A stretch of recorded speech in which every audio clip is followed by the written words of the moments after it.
आज बात करेंगे एक ऐसे शमशान घाट के बारे में जहां पर अगर किसी के शव को जलाया जाता है, अंतिम संस्कार किया जाता है तो कहा जाता है कि मोक्ष की प्राप्ति होती है, मनुष्य जन्म मरण के बंधन से हमेशा के लिए छूट जाता है।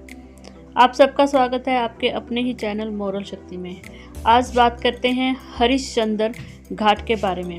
हरिश्चंद्र घाट बनारसी के सबसे पुराने और महत्वपूर्ण घाटों में से एक माना जाता है।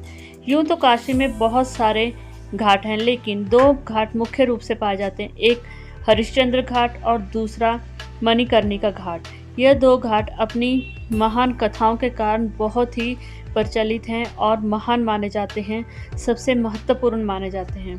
कहा जाता है कि यह घाट अगर एक बार किसी भी रिश्तेदार का शव यहाँ पे संस्कार के लिए लाया जाता है तो वह रिश्तेदार जन्म मरण के मृत्यु से छूट जाता है। जी हाँ, हरिश्चंद्र घाट का नाम पौराणिक राजा हरिश्चंद्र के नाम पर रखा गया है, जिन्होंने सत्य व दान की दृढ़ता के लिए यहाँ शमशान घाट पर काम किया था और लोग दूर दूर से अपने रिश्तेदारों के शवों को यहाँ लेकर आते हैं।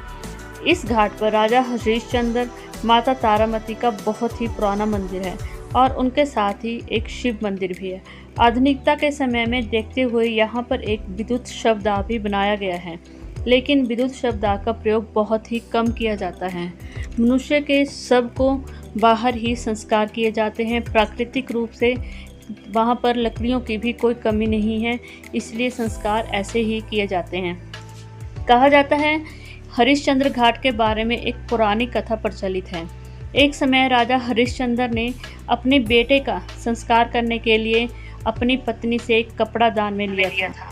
पौराणिक कथा के अनुसार जिस राजा के अंतर्गत राजा हरिश्चंद्र जी काम करते थे तो उनके समय में ऐसी रस्म थी कि जो भी मनुष्य संस्कार के लिए अपने रिश्तेदार का या किसी अपने का शव लेकर वहां आता था उसे दान के रूप में कुछ देना पड़ता था। परिस्थितियां कुछ ऐसी हुई कि राजा हरिश्चंद्र के पुत्र का शव वहां पर अंतिम संस्कार के लिए लाया गया, लेकिन उनकी पत्नी के पास शव के संस्कार के लिए देने के लिए कुछ भी नहीं था और उन्होंने अपनी साड़ी के पल्लू का कुछ कपड़े का हिस्सा काटकर राजा हरिश्चंद्र को दिया था और अपने बेटे का संस्कार वहां पे करवाया था।